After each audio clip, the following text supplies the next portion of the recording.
General से बात।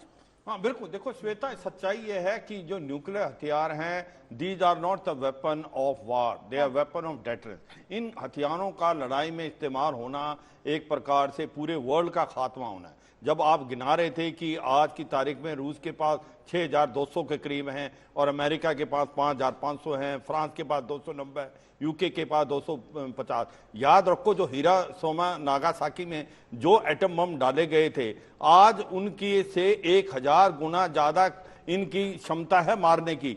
4-5 बम पूरे वर्ल्ड को खत्म करने के लिए काफी है। मुझे लगता नहीं कोई सेंसिबल बंदा बात करेगा न्यूक्लियर हथियारों की लड़ने की। और दूसरी, ऐसी नौबत ही नहीं आई। अभी सच्चाई यह है, लड़ाई जो एक मोड़ ले सकती थी खतरनाक, वो मोड़ अब दूर हो गया है। मुझे लगता है अब लड़ाई के अंदर पड़ाव आ गया है जहां पर कुछ ना कुछ सलूशन निकल सकता है, और कहीं ना कहीं रूस को भी कुछ मिलेगा, यूक्रेन को भी। जिस प्रकार से लड़ाई अब ईस्ट यूक्रेन डोनबस की तरफ हो रही है, और वहीं पर कहीं बफर जोन बनेगा।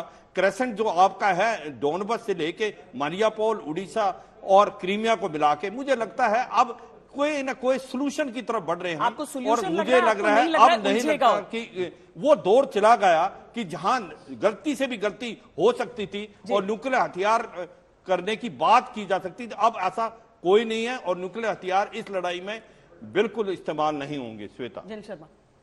थैंक यू श्वेता, मेरे को बुलाने के लिए।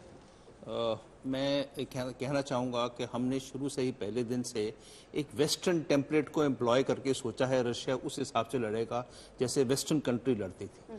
40 दिन लगे थे अमेरिका को कुवैत से बगदाद पहुंचने के लिए। उस टाइम पे तो हमने नहीं बोला कि 40 दिन हो गए अमेरिकन फोर्सेस को, उनका कोई दुश्मन भी नहीं था, उनका कोई बिल्टअप एरिया नहीं था, उनका कोई शहर नहीं थे, प्लेन ग्राउंड था। 20 मार्च से लेके 1 मई तक वो बगदाद पहुंच रहे थे। तब तो हमने बात नहीं की 2003 में कि संसार की सारी फौज मिला के बगदाद नहीं पहुंच पाई।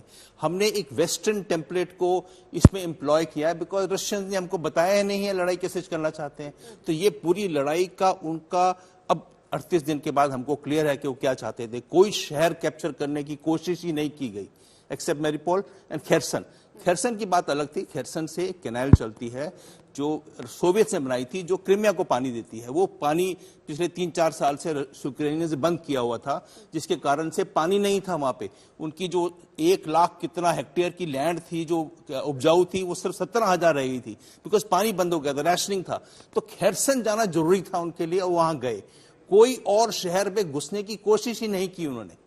अब मैरिपोल में उन्होंने किया। सो ये एक लड़ाई का वेस्टर्न टेम्पलेट हटा दिया जाए बिकॉज हम सिर्फ वेस्टर्न मीडिया पढ़ रहे हैं। रशियन मीडिया ने तो हमको बताया ही नहीं कि लड़ाई के वॉर एम्स क्या थे।